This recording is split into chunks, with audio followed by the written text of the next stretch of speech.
말씀은 요한복음 4장 1절부터 19절의 말씀이 되겠습니다.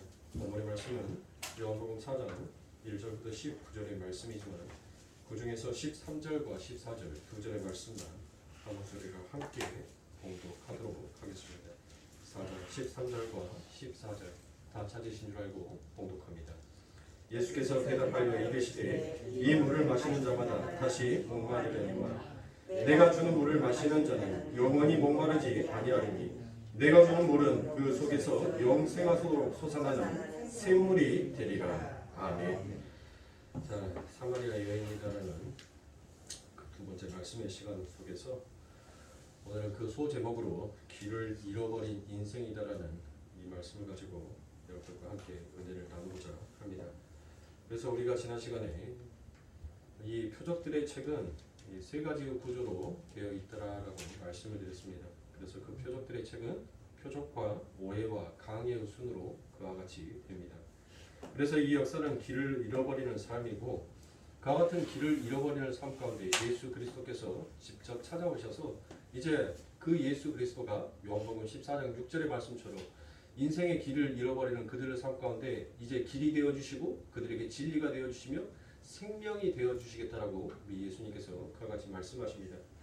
그러면 사랑하는 성도님들, 저와 여러분들이 복음을 받아들였는데 여러분들 이 복음을 우리가 어떻게 받아들일 수가 있겠습니까? 우리의 상식이나 우리의 법칙이나 우리의 논리를 가지고는 도저히 성경에 기록되어 있는 이 말씀들을 우리는 믿을 수가 없더란 거예요. 우리 스스로 그것을 깨우치고 인식할 수가 없었습니다. 그런데 하나님의 말씀, 그 아버지 하나님의 그 복음이 우리들에게 들어옴으로 인하여서 성령이 임하는 자는 여러분들 하나님의 지혜 그 총명으로 이제 무엇을 얻게 되는 거예요? 그 아버지 하나님께서 말씀하신 그 비밀을 이제 깨닫고 인식하게 되어 있더란 것입니다. 그것을 우리는 믿음이다라고 그와 같이 얘기를 합니다. 그러니까 여러분들 한번 생각해 보세요.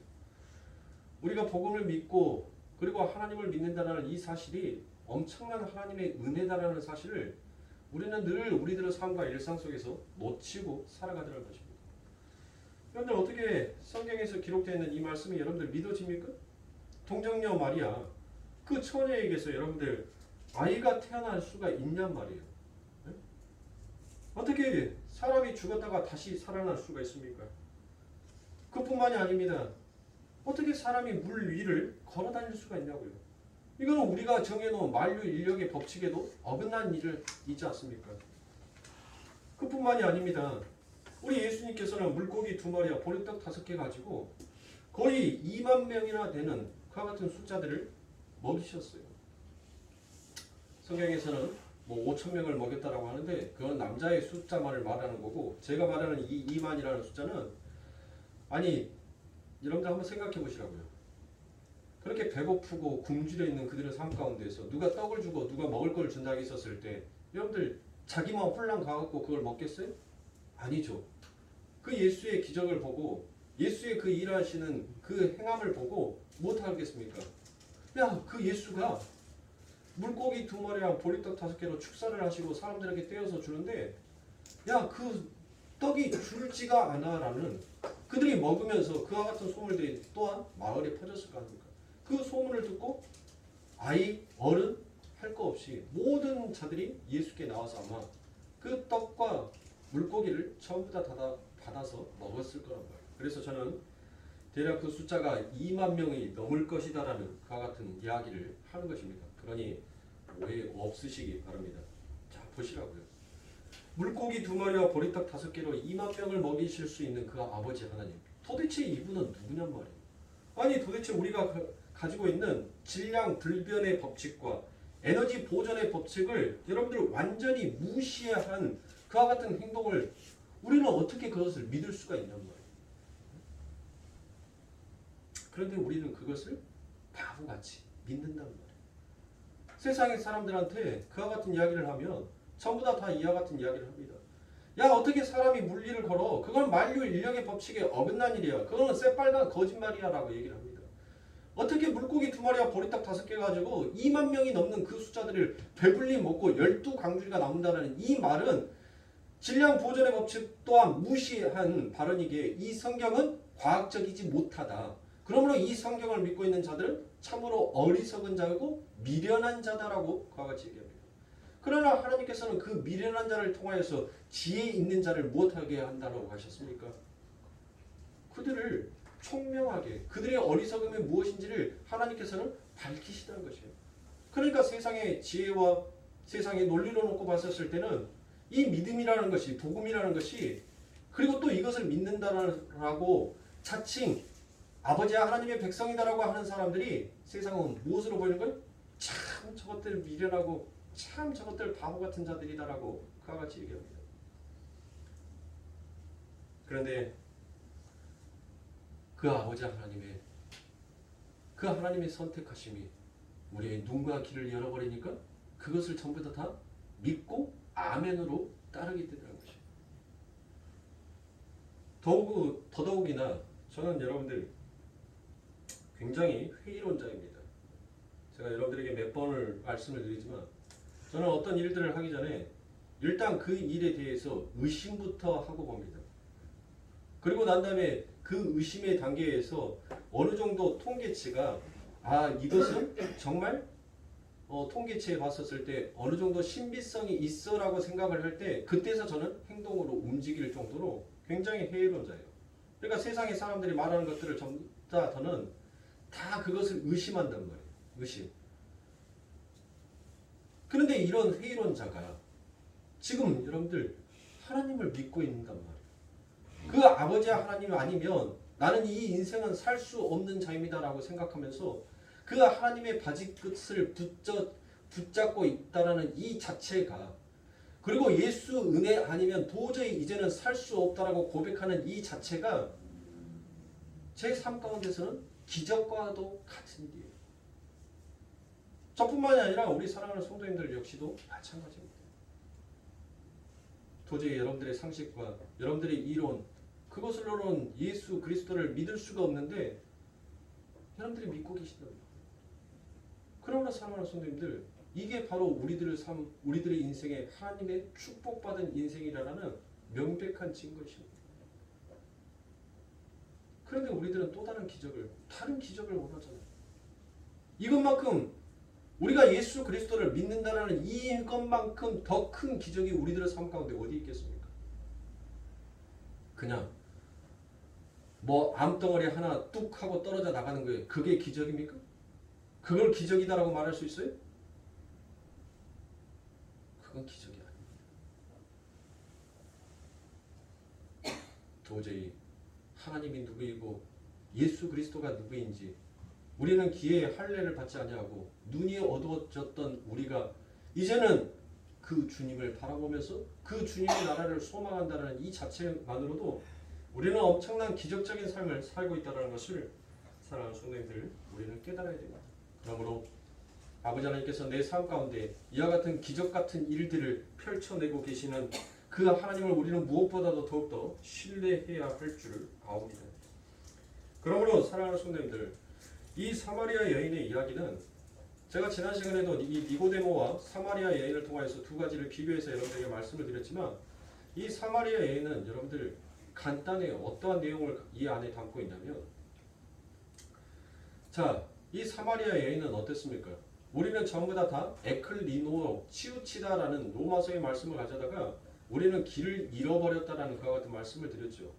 그러니까 이 사마리아 여인은 이 역사를 걸어가는데 자신이 어떠한 길을 가야지만이 자기의 마음속에 있는 그 혼돈과 공허를, 그 허망한 것을 잠재울 수 있을지를 그는 깨닫지 못하였어요. 몰랐단 말이에요. 어떤 길을 가야지만이 내가 도대체 내 삶 가운데 이 공허함을 채울 수 있을까라는 그 참된 길을 이 여인은 찾지 못했어요. 그래서 수많은 남자들을 만나면서 여러분들 못합니까? 자기의 공허를 메꿔보고 그 공허 속에서 그 길을 통하여서 그 수많은 남자들을 통하여서 그 수많은 세상을 통하여서 자기의 공허를 메우려고 했지만 여러분들 못하더라고요.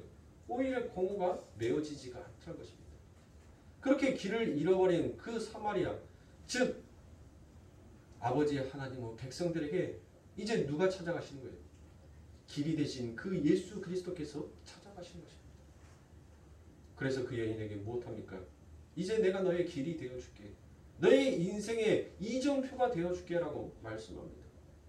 그러니 그 사마리아 여인이 무엇이다라고 얘기합니까? 주님, 내 그 이정표를, 그 지도를 내게 주세요. 내가 길을 헤매지 아니하도록 그 지도 내게 주세요. 그 길을 내게 주세요라고 말을 하는 거예요. 단순히 여기에서는 사마리아 여인이 물을 가지고 얘기를 했지만 여러분들 물은 뭐예요? 물은 성경 속에서 저주이기도 하지만 생명을 상징하기도 합니다. 물이 없이는 살 수가 없어요. 야곱이 여러분들 야곱의 생물이라고 해서 나오죠. 이 야곱의 생물 그때 당시에 우물이라는 것은 생명과도 같았던 것이에요. 그래서 우물을 많이 갖고 있는 자가 무엇합니까? 그만큼 힘의 상징이 바로 우물로 여겨졌던 것이었어요. 즉, 이 세상의 힘으로, 이 세상의 지혜로, 이 세상의 방법으로는 인간 스스로 하나님의 그 길을 찾을 수가 없더란 것이에요. 오히려 그 길을 찾으려고 하면 할수록 못하더란 겁니까? 더욱더 자신의 삶이 공허함에 빠질 수밖에 없더란 것이에요.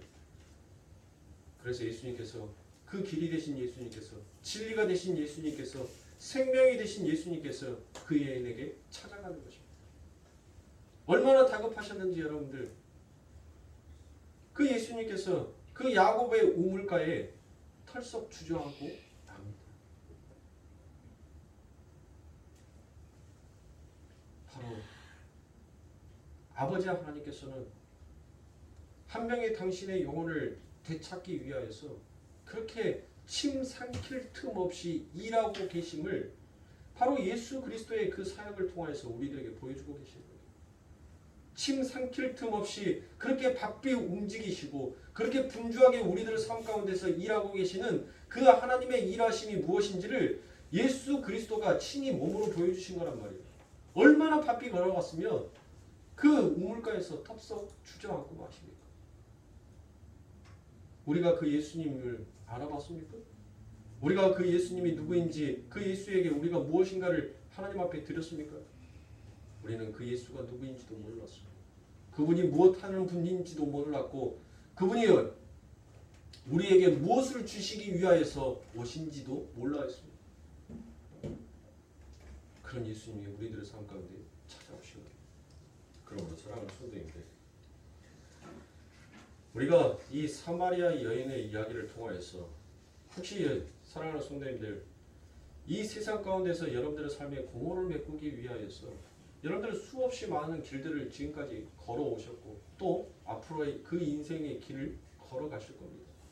그러나 그 공허 인생길에서 바로 우리 예수 그리스도께서 여러분들의 그 공허를 채우시고 여러분들이 걷고 계시는 그 길은 이제 세상의 험한 길이 아니라 바로 예수 그리스도께서 펼쳐놓으신 진리의 길, 생명의 길을 걷고 있는 자다라는 그와 같은 사실에 여러분들 마음속에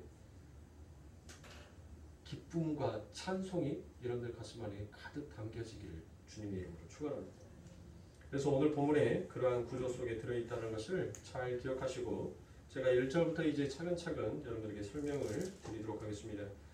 먼저 1절부터 3절까지 한번 읽어보도록 하겠습니다. 요한복음 4장 1절부터 3절입니다. 예수의 제자를 삼고 세례를 주는 것이 요한보다 많다 하는 말을 바리새인들이 들은 줄을 주께서 아신지라. 예수께서 친히 세례를 주신 것이 아니요 제자들이 준 것이라. 유대를 떠나서 다시 갈릴리로 가실세라고 되어 있습니다. 자, 이 요한복음이 얼마나 친밀한 논리를 갖고 전개가 되어 있는지 3장 말미에서 세례 요한은 그는 흥하여야 하겠고 나는 쇠하여야 하리라라고 그와 같이 말을 합니다. 하늘나라의 삶의 원리인 십자가의 원리에 대해서 선포를 하지요. 누가? 세례 요한이. 기억나시죠? 그는 흥하여야 하고 나는 쇠하여야 하리라. 그러니까 나는 무엇 하여야 한다? 나는 망해야 한다라는 거예요. 하늘의 삶의 원리인 그 십자가의 원리에 대해서 이 세례 요한이 선포를 했단 말입니다. 그리고 그는 예수님의 흥함인 그 십자가와 관계된 자로서의 삶이 어떠한 자의 삶을 살아가야 하는지를 자신의 세함, 즉 순교를 통하여서 직접 드러내고 나타나더란 것입니다. 그래서 그 예수님의 흥함을 세우더란 것이에요. 그러면 자, 예수님의 흥함은 무엇입니까? 예수님의 흥함, 예수님의 이름이 높아지는 것입니까? 전혀 그렇지 않죠.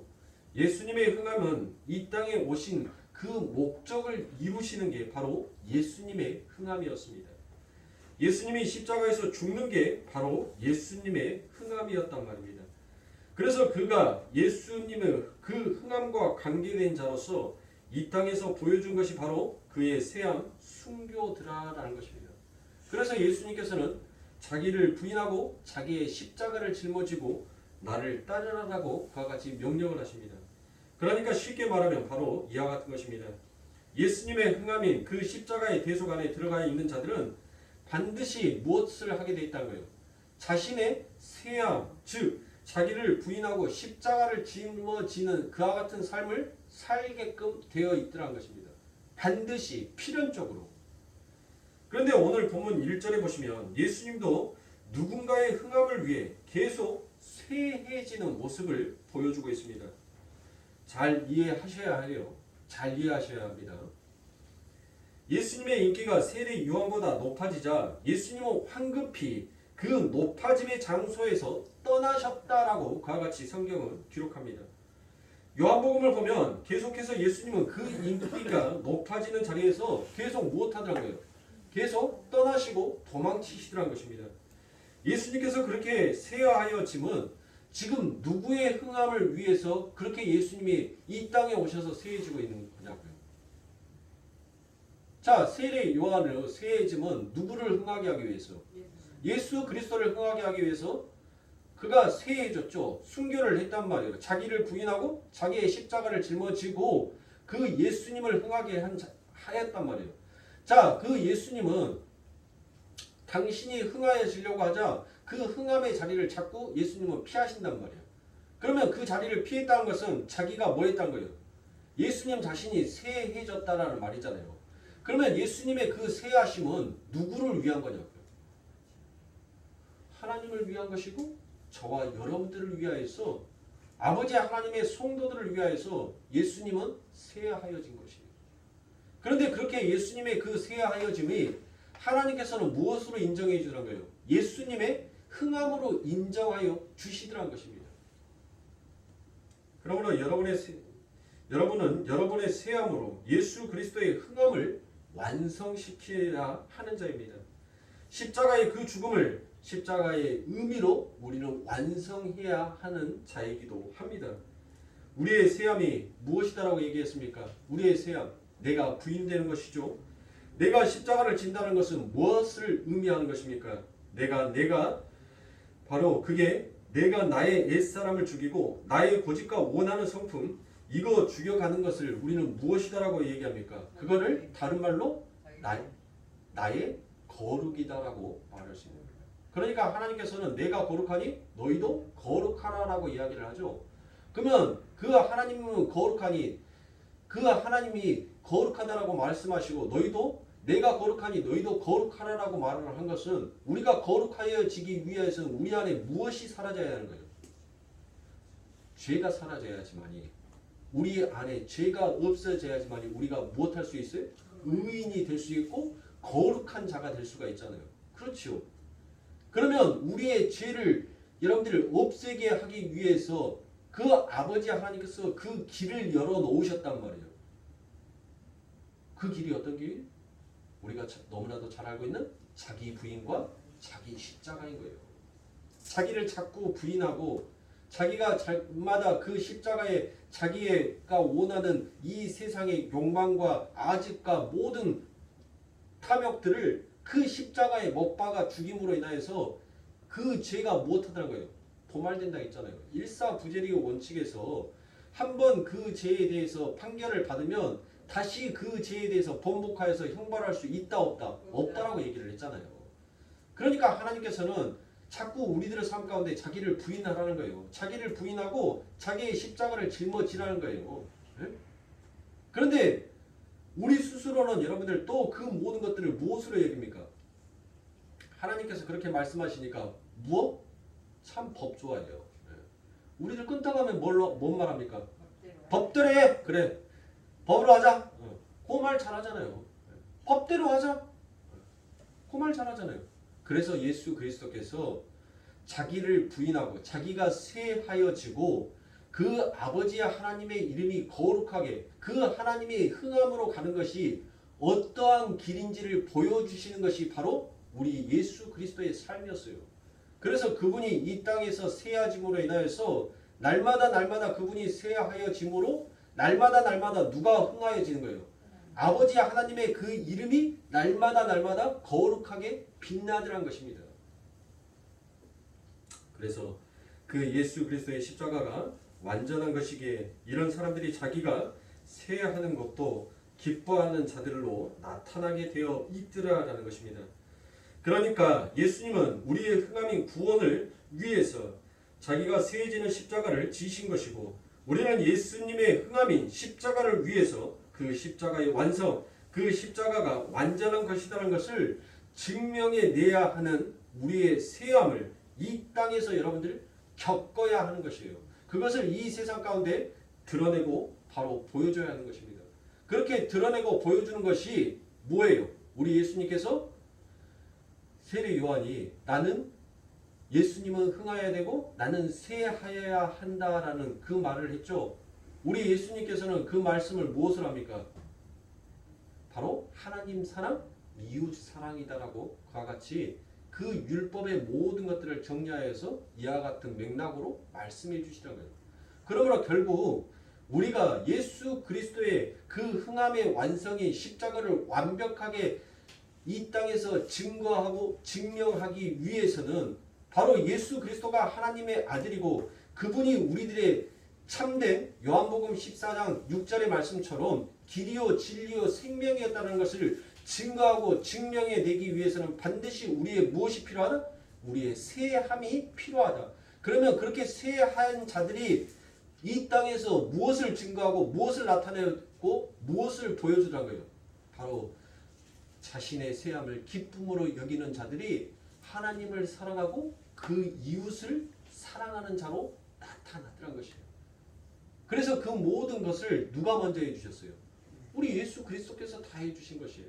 우리보다 처음에 것 한 번도 그 하늘이 하지 아니하는 일을 우리들이 시켜서 너 한번 그거 해봐. 거기에서 오류가 발생하고 거기에서 오차 범위가 있으면 내가 좀 수정하고 바꾸어서 니 때 말고 니 다음 때에 내가 조금 더 업그레이드 시켜야 되겠으니까 너 먼저 한번 해봐. 거기 안에 시행착오가 얼만큼 생기는지 한번 보자. 우리 하나님은 그런 하나님이 아니시라는 거예요. 우리 하나님께서 그 완벽한 법을 만들어 놓으시고 그 완벽한 법을 실행하심으로 인하여서 그 법이 정말 효력을 발생할 수 있는 능력이 있음을 그 하나님께서 검증하여 내시고 난 다음에 우리들에게 무엇하는 겁니까? 이제 그 법대로 살아라라고 말씀하시는 거예요.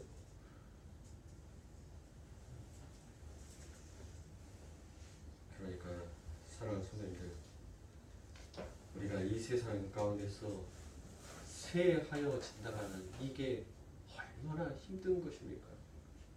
얼마나 어려운 거예요. 여러분 한번 생각해 보세요.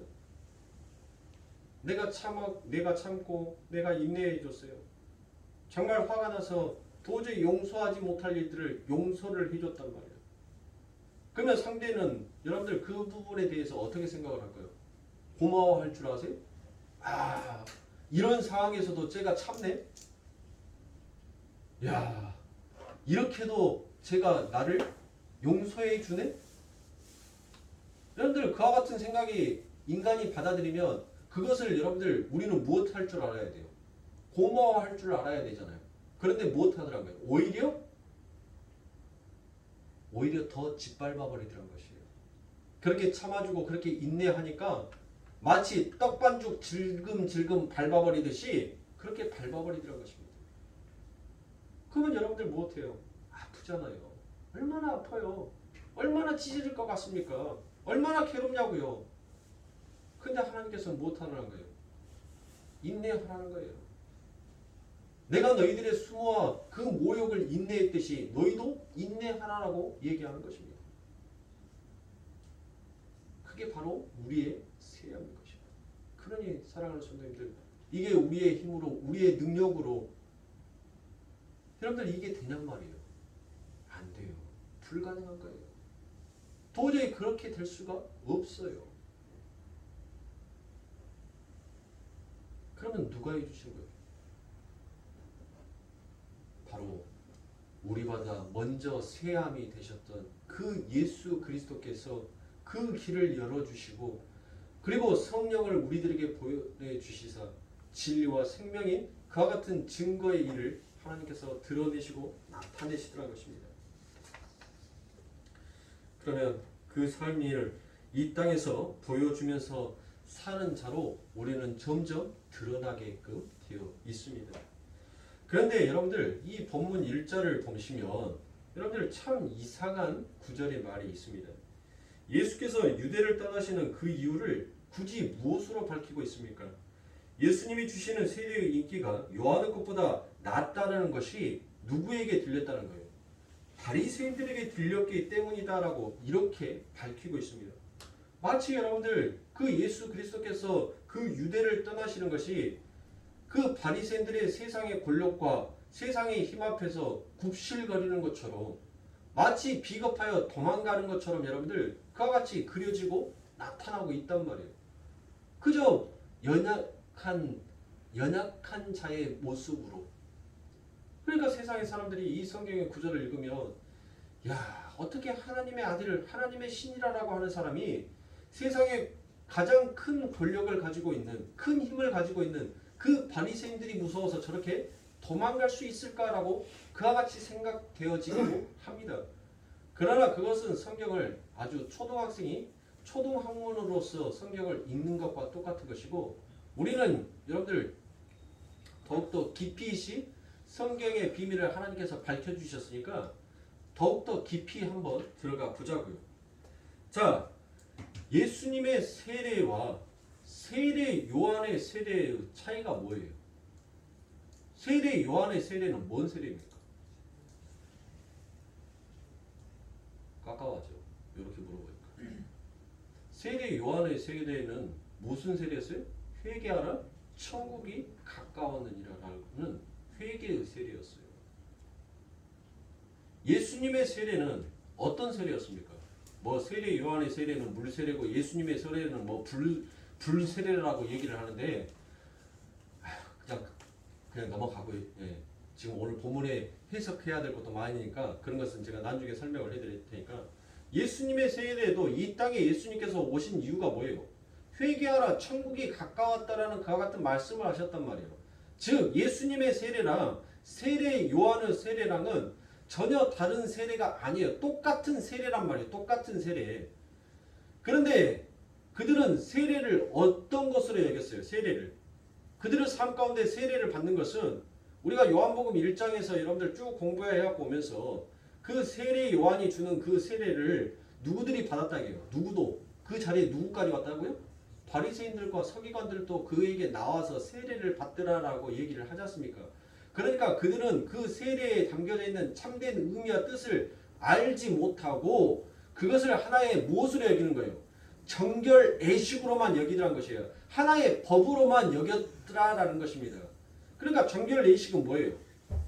그냥 밖에 나갔다 들어오면 손 씻는 것처럼 그렇게 세례 또한 그 회개를 요단강가에서 회개하라 천국이 가까웠다라는 그 말씀의 진리는 전부 다 생략하여 버리고 그냥 세례만 받으면 된다라는 그 형식에 그들이 빠져 있더란 것이에요. 그러니까 제가 오늘 새벽 기도에도 여러분들에게 말씀드렸던 것처럼 하나님께서 하나님을 사랑하고 이웃을 사랑하라라고 얘기를 해요.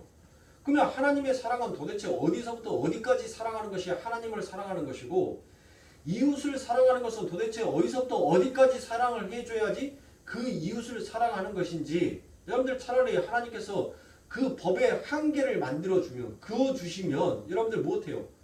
우리들은 삶 가운데 참 쉽지 않겠습니까?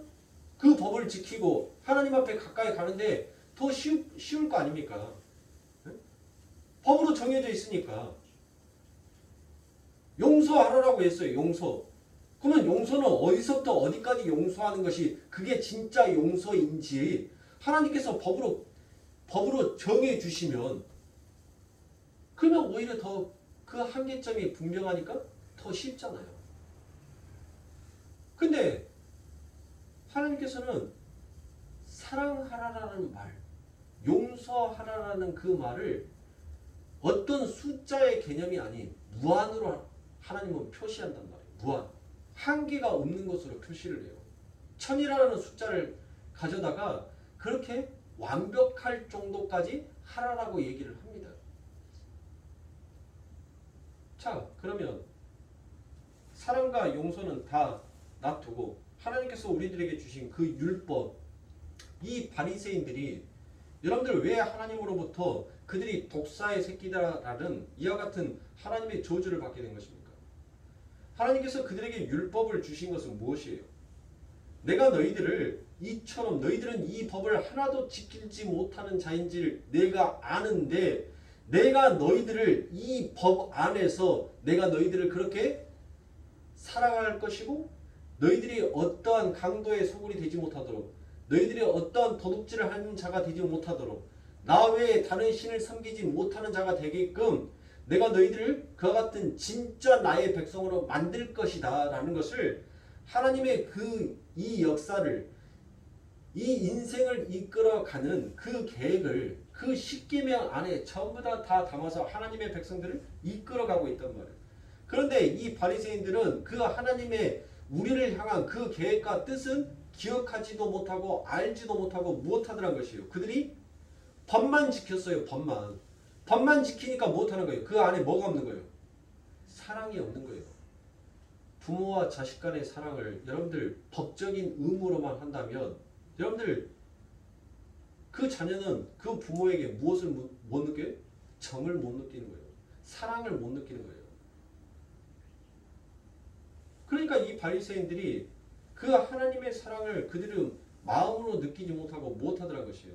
그들이 해야 할 일을 다 했다라고 오히려 그것을 가지고 그들의 안도함을 갖고 그들이 안도함으로 인해서 거짓된 평안이 그들의 삶 가운데 찾아오고 거짓된 평안으로 인해서 그들 스스로가 내가 이제 의로운 자, 죄가 없는 자로 자칭 자신의 삶을 흥하무 자리로 올려놔 버리더란 것이에요. 그래서 하나님께서 그들을 독사의 자녀다라고 그와 같이 저주를 하신 것입니다. 그러므로 사랑하는 성도님들,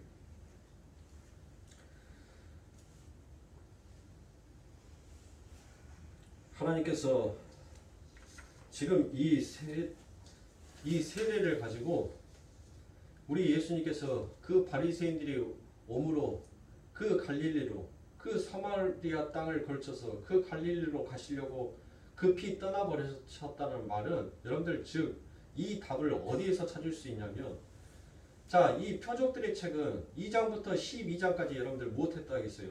쭉 연결되어 있다라겠죠. 이 2장부터 12장의 이 7가지의 표적이 즉 하나의 표적을 나타내고 하나의 표적을 가리키고 이야기하는 거예요. 이게 다 따로따로 떼어져 있는 이야기가 아니더란 것이에요. 즉 하나님께서는 지금 그 자리를 떠나셨다는 것은 뭐예요? 첫 번째 표적이 뭐였죠? 가나안의 혼인잔치였죠. 그 가나안의 혼인잔치가 진정한 혼인잔치가 되기 위해서는 무엇이 필요합니까? 그 항아리에 포도주가 가득 차야 한단 말이에요. 포도주가 가득 담겨져야 돼야지만이 그 혼인잔치가 온전한 혼인잔치로 끝날 수가 있어요.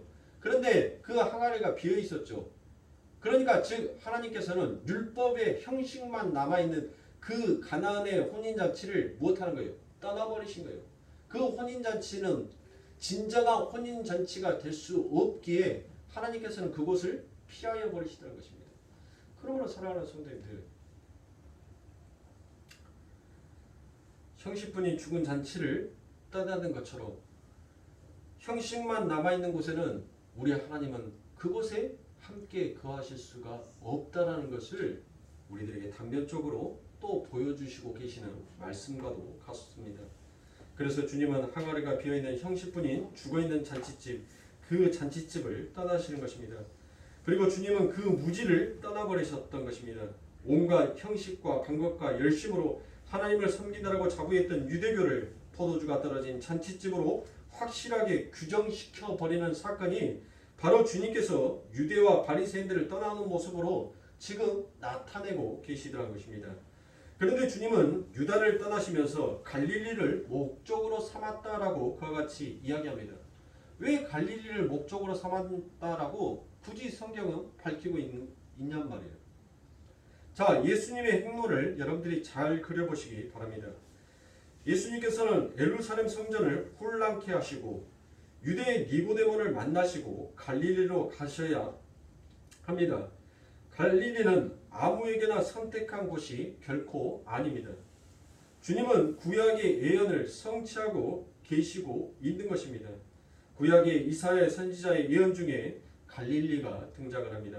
구약 성경에서 갈릴리는 구원과 거리가 먼 이방의 땅을 상징하고 있는 그와 같은 지명이기도 합니다.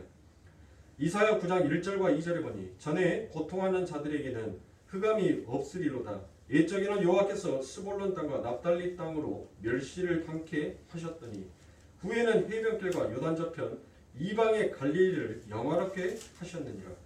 흑암이 행하던 백성이 큰 빛을 보고 사망이 그늘질 땅에 거하던 자에게 빛이 빛이도다라고 그와 같이 얘기합니다. 자, 이사야의 예언대로 이 말씀을 마태복음 4장에서 인용하여 이와 같이 이야기합니다. 마태복음 4장 12절부터 16절입니다. 예수께서 요한의 잡힘을 들으시고 갈릴리로 물러가셨다가 나사렛을 떠나 스볼론과 납달리 지경 해변에 있는 가버나움에 가서 사시니 이는 선지자 이사야로 하신 말씀을 이루려 하심이라. 이르되 스볼론 땅과 납달리 땅과 요단 저편 해변길과 이방의 갈릴리여 흑암에 앉은 백성이 큰 빛을 보았고 사망의 땅과 그늘에 앉은 자들에게 빛이 비추었도다 하였느니라 라고 그와 같이 얘기합니다. 자, 갈릴리는 성경에서 무엇이다라고 표현합니까? 이방이다라고 정확하게 표현을 하고 있습니다. 이렇게 예수님은 이방의 갈릴리에 복음을 지금 전파하러 가시는 것입니다. 그런데 예수님께서 예루살렘에서 유대를 걸쳐 이방 갈릴리로 가시는 도중에 어디를 걸쳐 가신다라고 얘기를 합니까? 사마리아를 걸쳐 가신다라고 그와 같이 얘기를 하죠. 그것도 반드시 그렇게 하셔야 했다고 성경이 기록을 하고 있습니다. 그래서 본문 4절에 통하셔야 하겠는지라라고 되어 있습니다. 이것을 번역하여니 헬라어로 디에르 캐스타이입니다. 이 디에르 캐스타이가 바로 수동태로 쓰여져 있는데 이 수동태로 쓰여졌다는 것은 즉 무슨 말이냐면 예수님께서 사마리아를 통해서 갈릴리 이방의 갈릴리로 가시는 것을 이미 정하여 놓으셨다라는 그와 같은 말이 되는 거예요. 그러니까 하나님께서는 지금 예수님께서는 강제적으로 내가 이 사마리아를 걸쳐서 지금 어디로 가시는 거예요? 이방 갈릴리로 가시려고 이미 그분의 뜻, 그분의 계획이 세워져 있더라라는 것입니다. 그러면 여러분들 이제 머릿속에서 다 그려졌죠? 안 그려졌어요? 예수님의 행적, 걸어오신 행적이 안 그려지셨냐고요? 그려주셨죠? 어디의 말씀? 사도행전 1장 8절의 말씀. 우리 예수님께서 나의 십자가를 지고 자기를 부인하는 자들이 이 땅에서 증거하고 증명하며 나타내야 할 것이 무엇인지를 아주 명확하게 하나님께서 말씀하십니다. 무엇을 말해요? 너희는 온 유대와 사마리아와 땅끝까지 이르러 아버지 하나님의 복음을 전하라라고 이야기한단 말이에요. 그러면 그때 당시에 땅끝이 어디예요? 땅끝. 땅끝이 바로 이 이방 갈릴리란 말이에요. 갈릴리. 그러니까 예수님께서는 어디에서 출발하신 거예요? 예루살렘에서 출발을 하셔서 그 예루살렘에서 어디로? 사마리아를 거쳐서 사마리아에서 어디로? 이방 땅으로 하나님께서는 이동하시는 거예요. 그러니까 사랑하는 손님들, 우리 하나님께서는 우리들의 삶 가운데 진리와 생명의 길을 열어주시는데 하나님께서 단 한 번도 하지 아니하셨던 그 일을 우리들에게 무턱대고 너 이거 해라고 말씀하시는 그런 하나님이 아니시더라는 거예요. 그 하나님의 얼마나 치밀한 계획이 이 역사와 이 인생을 이끌어가고 계시는지를 그 예수 그리스도의 삶을 통하여서 아주 명확하게 당신의 백성들에게 보여주시는 것입니다. 그러므로 사랑하는 성도님들, 사도행전 1장 8절에 나와 있는 너희가 예루살렘과 온 유대와 사마리아 땅끝까지 가서 하나님의 복음을 전파하라고 말씀하시는 것은 여러분들이 처음 시작하는 것이 아니더란 것이에요. 바로 누가? 우리 예수 그리스도께서 2000년 전에 이 땅에 내려오셔서 그 아버지 하나님의 복음이 어떻게 너희들에게 전파가 될 것인지를 친히 당신의 삶을 통해서 다 그려내고 다 완성시키신 거예요. 그 일을 다 이루고 난 다음에 우리 예수 그리스도께서 예루살렘에 다시 입성을 하시지요. 그리고 난 다음에 그 예수 그리스도께서 죽으신 이유가 뭐예요? 왜 죽었어요? 예수 그리스도께서 저놈을 반드시 죽여야겠다라고 여러분들 모든 자들이 한 입을 모아서 의논을 하고 그 예수를 이제 죽이기로 작정을 했단 말이에요. 그게 뭐예요? 그 전까지는 예수님의 때가 차지도 아니하였을 뿐더러 그 예수님을 잡아갈 정확한 명분이 그들에게는 없었단 말이에요. 그런데 예수 그리스도께서 다시 예루살렘에 입성하셔서 무엇을 증명해 내란 거예요? 어떤 것을? 바로 율법과 형식에 남아있는 그들의 삶을 전부 다 파괴시켜버리고 이제 아버지 하나님께서 새로운 새 언약, 새로운 새 하늘과 새 땅을 어떻게 이 더러운 세상 가운데 흑암과 혼돈의 이 세상 가운데 그 흑암과 혼돈을 다 하나님께서 물리치시고 그곳에 하나님의 진정한 교회에 새 하늘과 새 땅을 어떻게 열어가실 것인지를 친히 보여주신 것이에요. 그래서 예수 그리스도께서 다시 예루살렘에 입성을 합니다. 그 어둠에, 그 흑암에, 그 죄가 가득한 그 아마겟돈과 같은 그곳에 예수 그리스도께서 친히 찾아가시는 거예요. 그리고 난 다음에 무엇을 얘기합니까? 바로 그 성전을 모독한 그 모독의 죄로 예수 그리스도께서 잡혀 죽으시는 거예요. 그러므로 사랑하는 성도님들, 저와 여러분들은 율법의 형식을 쫓아서 우리들은 살아가면 아니 된 자예요. 우리들에게는 이제 새로운 법이 주어졌단 말이에요. 죄와 사망의 법은 여러분들 이미 우리들 삶 가운데서는 이제 끊어졌고 우리들에게는 이제 또 다른 한 법이 생겼는데 그 법이 무엇이라고요? 생명의 성령의 법이다라고 얘기를 하잖아요. 그 생명의 성령의 법이 이제 우리를 이끌어 가는데 그 생명의 성령의 법이 우리를 어느 길로 이끌어 가는 거예요? 어느의 길로? 우리 이상하 목사님이 생명의 성령의 법을 가지고 얘기를 하셨는데 저는 그 생명의 성령의 법에 하나를 더 업그레이드 시켜서 말씀을 드리면 바로 그거예요. 그 생명의 성령의 법이 우리들에게 주어졌는데 우리를 무엇하는 쪽으로? 우리를 세함 쪽으로. 자기를 부인하고 자기의 십자가를 짊어지는 그 법으로 우리들을 이끌어 가시더란 거예요. 그래서 그 법을 이끌어 가는데 그게 마치 죄와 사망의 법처럼 죽어있는 법처럼 보였지만 그게 사람을 살리는 진짜 길이요 진리요 생명의 법이었다는 것을 하늘이 증명하고 나타내더란 것입니다.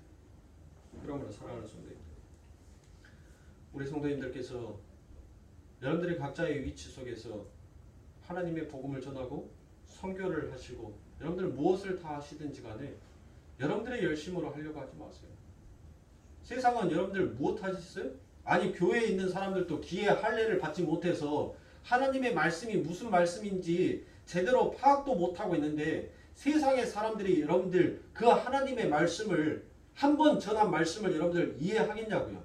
그들이 받아들이겠냐고요? 제가 처음 말씀드렸잖아요. 그들은 우리를 믿기를 저런 바보 모질이 멍청이들로 그들은 우리를 그와 같이 여긴단 말이에요. 그런 바보 멍청이가 하나님의 복음을 전하는데 그들의 스스로는 자칭 선생이요 똑똑하다라고 생각했던 그들이 하나님의 복음을 듣기나 하겠냐고요? 믿기나 하겠냐고요? 안 믿어요. 안 믿어. 안 듣는단 말이에요. 그런데 우리들은 무엇하라고 얘기합니까? 하나님께서는 너 가서 전해. 듣든지 아니 듣든지 너 가서 전해 라고 얘기합니다. 전하면 무엇하겠다는 거예요? 그 나머지는 누가 하시겠다는 겁니까? 하나님이 하시는 거예요. 하나님. 하나님이 하신다니까요. 하나님께서 당신의 일을 어떻게 하나님이 스스로 하시는지를 여러분들 보실래요? 자, 사도행전 8장 1절입니다. 사울이 그의 죽임 당함을 마땅히 여기더라. 그날에 예루살렘에 있는 교회에 큰 핍박이 나서 사도 외에는 다 유다와 사마리아 모든 땅으로 흩어지는지라라고 되어 있습니다. 자, 예루살렘 교회가 모여 있었습니다. 그런데 스데반이 죽은 바람에 거기 핍박이 일어나더란 것입니다. 예루살렘 교회의 그 일 후로 이 교회가 어떻게 됐다라고 얘기합니까? 흩어졌다라고 얘기를 하죠. 자, 그런데 흩어졌는데 그들이 어디로 흩어졌다라고 얘기해요? 사마리아와 유대로 그들이 흩어졌다라고 이야기합니다. 그런데 여기에서 흩어진이라고 되어 있는 것이 바로 헬라어로 디에스 파렌산입니다. 디에스 파렌사. 자, 하나님께서 성령을 통해서 성도들을 흩으셨더라라는 그와 같은 말씀이 됩니다. 즉 하나님께서는 성도들을 이끌고 예루살렘에서 유대에서 사마리아 땅에서 이방 땅에서 복음을 전하게끔 만드시더라는 것입니다. 그렇게 흩어지고 있는데 성령께서 빌립에게 가시죠. 그렇게 가셔서 무엇이다라고 얘기합니까? 이디오피아 여왕의 니시에게 가서 복음을 전하라고 강제로 그에게 시키시더라라는 것입니다. 그래서 사도행전의 이야기가 예루살렘과 온 유대와 사마리아 땅끝까지로 이어지고 있더라라는 것입니다. 그러니까 지금 다 이 이야기를, 이 일을 누가 하고 계시는 거예요? 우리가 하는 것이 아니에요. 다 하나님께서 하고 계시는 거예요. 그러므로 사랑하는 성도님들, 하나님의 복음을 전하는 것을 두려워 여기지 마십시오. 내가 이 복음 전하였을 때 저들이 안 믿어주면 어떠지? 그건 여러분들의 소관이 아니에요. 하나님께서는 여러분들의 삶 가운데 강제적으로라도 너는 하나님의 복음을 무엇하라는 거예요? 복음을 전하라고 얘기했어요. 전하면 나머지 일은 누가 해주겠다는 거예요? 우리 아버지 하나님께서 해주시겠다라고 말하는 거죠. 그러므로 사랑하는 성도님들, 우리가 어떤 일을 하든지 간에 나의 열심으로 하면 넘어지고 거기에서 상처를 받아요. 하나님의 열심으로 가면 여러분들 설사 넘어지더라도 다시 일어설 힘과 용기가 생기는 것입니다. 그러니 우리는 무엇을 해야 돼요?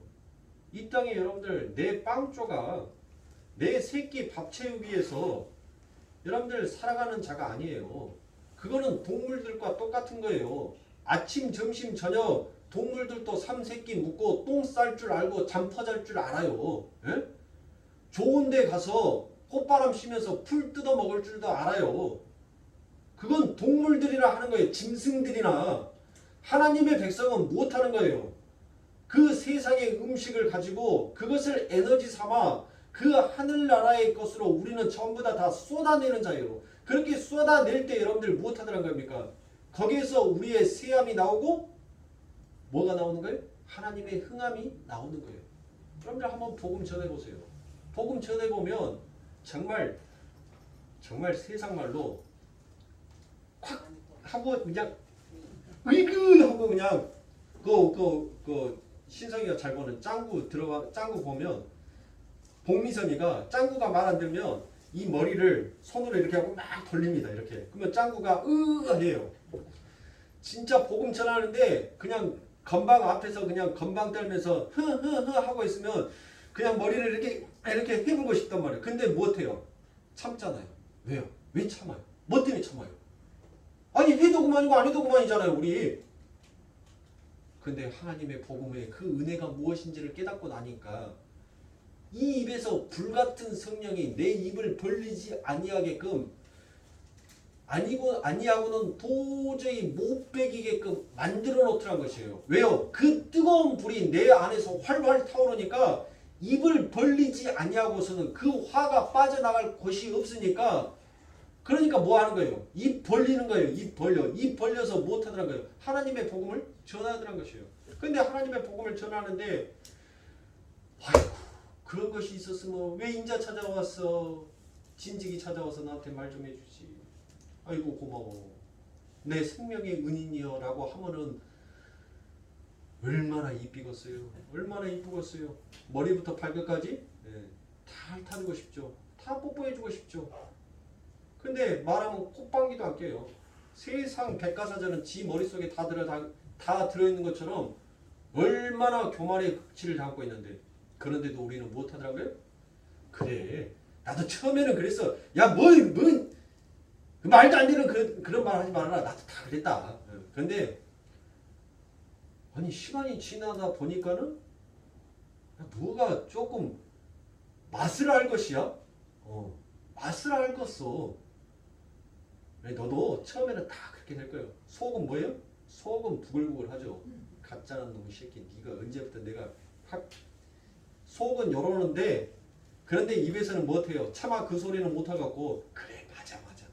한번 믿어봐. 한번 교회 한번 와가지고 아멘 한번, 하나님 한번 불러지어봐. 맛이 있다니까. 소주에는 쓴맛이 있고 맥주에는 찌렁내가 나듯이 교회에 오면 교회에 그 맛이 있어. 그 맛을 한번 묵어봐. 먹어보면 단맛인지 쓴맛인지 알 거 아니요. 먹어보지도 않고 난 다음에 네 입으로 그 맛 다 평가해보면은 나는 그것을 먹어본 나는 뭐가 되냐. 다 우리 속으로 삼키잖아요. 그게 바로 뭐예요? 그게 우리의 세함이란 말이에요. 누구를 위하여서? 예수 그리스도의 영광을 위하여서. 지금 내 안에 있는 생명의 성령의 법이, 그 아버지 하나님의 법이 나를 그렇게 만들어 가더란 거예요. 그런데 그렇게 내가 자꾸 쇠하여지고 내가 자꾸 죽어가고 있는데, 하나님 보시기에는 내 아들이 무엇하고 있더란 거예요? 흥하고 있더라라고 인정을 해주고 있더라는 것입니다. 그러므로 사랑하는 성도님들, 이제는 모르겠어요. 지금 1월 1일부터 제 설교의 패턴이, 제가 1월 1일부터 설교를 계속적으로 지금 조금씩 들어보면 설교의 패턴이 작년과는 또 조금 달라요. 전하는 것도 조금 틀려요. 이 이제 말만 조금 이어져 가는 이 말만 조금 매끄럽게 좀 하면, 매끄러워지면 참 더 좋을 것 같은데, 이것도 이제 하나님께서 때가 되시면 훈련하실 거예요. 유독 올해 들어와서는 여러분들이 축복받는 그 축복의 통로에 관련되어 있는 설교를 계속적으로 하고 있어요. 복받는 설교를. 그러니까 하나님께서는 지금 우리 교회에 아버지 하나님께서 그 영광을 받으시기 위하여서 아버지 하나님의 백성들에게 지금 무엇 해주시는 거예요? 그 축복의 통로를 열겠다라고 지금 말씀해 주시고 있는 것과 같은 그런 메시지를 제가 계속적으로 받고 있어요. 그러니까 사랑하는 성도님들, 이제 때가 가까웠나 봐요. 우리 교회에도 무엇할 때가, 웅크리는 개구리가 아니라 이제 너희들 이제 젖먹이 아이 아니니까 이제 바깥 세상에 나가서 아장아장 뛰어놀 때 되었으니까 집 안에만 있지 말고 원실 속에 화초되지 말고 저 푸른 잔디바다에 가서 마음껏 뛰어놀아라. 하나님께서 그와 같이 말씀해 주시는 것입니다. 그러므로 사랑하는 성도님들, 복음을 들고 나가세요. 여러분들의 위치에서, 여러분들의 자리에서 계속 전도용품은 보고, 전도 문구는 이미 정했습니다. 우리 교회 전도 문구는 제가 여러분들에게 말씀드렸던 것처럼 세상은 당신의 이름을 모른다 하지만 하나님은 당신의 이름을 알고 있습니다. 그래서 사도행전 16장 31절의 말씀, 무슨 말씀이 나옵니까? 주 예수를 믿으라. 그리하면 너와 네 집이 구원을 얻으리라. 요 말씀으로 이미 문구는 짜졌어요. 그런데 그 말씀이 너무 길어서 그것을 전도 용지에다가 인쇄를 시켜서 늘기에는 글자 숫자가 너무 많다는 거예요. 그래서 그것을 조금 더 눈에 확 들어오는 문구가 될 수 있게끔 목사님 한번 더 줄여보셨으면 좋겠습니다. 사람들이 글씨가 그렇게 많이 써져 있으면 안 읽어요, 목사님. 그냥 딱 단호하게 2줄 정도의 문구가 탁 확 눈에 들어올 정도로 그런 문구가 딱 들어오면, 그러면 사람들이 그 2줄만 보고 자기들이 필요하다 싶으면 챙겨가고 필요 없다 싶으면 되돌려주거나 아니면 길바닥에 버리고 가는 경우도 있습니다. 너무 길면 목사님 그래요. 혹시 교회 건물이 있으시면 그런 말씀은 참 목사님 좋네요. 어디에서도 그런 문구는 저도 들어보지 못했습니다. 그 문구는 큰 현수막에다가 그렇게 해서 걸어 놓으셔가지고 지나다니는 사람들이 오가는 사람들이 그 교회 지나갈 때마다 그 문구들을 이렇게 보면서 때로는 어떤 사람들이 감동받아서 그렇게 교회에 찾아오는 사람들도 있겠지만 목사님 전도 문구로는 솔직히 너무 많이 깁니다 라고 그와 같은 얘기를 하더라고요. 그래서 또 고심을 합니다. 하나님 어떻게 이 문장을 어떻게 간결하고 딱 사람이 받았었을 때 그 마음에 위로가 찾아올 수 있는 그 문구가 어떤 것이 있을까요? 라는 그와 같은 생각을 고민을 하고 있습니다. 그러므로 사랑하는 성도님들 이제 때가 됐어요. 때가 됐으므로 때가 이루어졌으므로 사랑하는 성도님들 먹고 싸고 자는 그 일에 매달리지 마시고 여러분들이 열심히 이 세상 가운데서 이루고자 싶어하는 그 꿈만큼 그 아버지 하나님의 나라를 소망하는 그 꿈도 함께 커져갔으면 저는 좋겠습니다. 그러므로 세상의 일을 물론 중요합니다. 세상의 일을 그 자리 그 위치에서 최선을 다하면서 더불어 아버지 하나님의 복음도 함께 증거하실 수 있는 그런 우리 성도님들이 되시면 참 좋겠어요. 우리 예수님께서 우리가 처음 가는 길 아닙니다. 우리 예수 그리스도께서 그 길을 열어놓으셨고 그리고 우리의 믿음의 선진들이 우리의 믿음의 사도들이 우리의 믿음의 신앙의 선배들이 전부 다 그 길을 걸어왔어요. 우리는 없는 길을 개척해서 걸어가는 것이 아니라 예수 그리스도께서 흔적을 남겨놓으시고 그 믿음의 사도들이 하나님의 성령이 임하여 그 하나님의 은혜에 감동하여 그들이 한 걸음 한 걸음 밟고 가는 그 자국이 결국은 그것이 길이 되더란 것이에요. 그러므로 사랑하는 성도님들 그 하늘의 빛이 우리들에게 비춰주고 있어요. 그러므로 사랑하는 성도님들 여러분들의 삶 가운데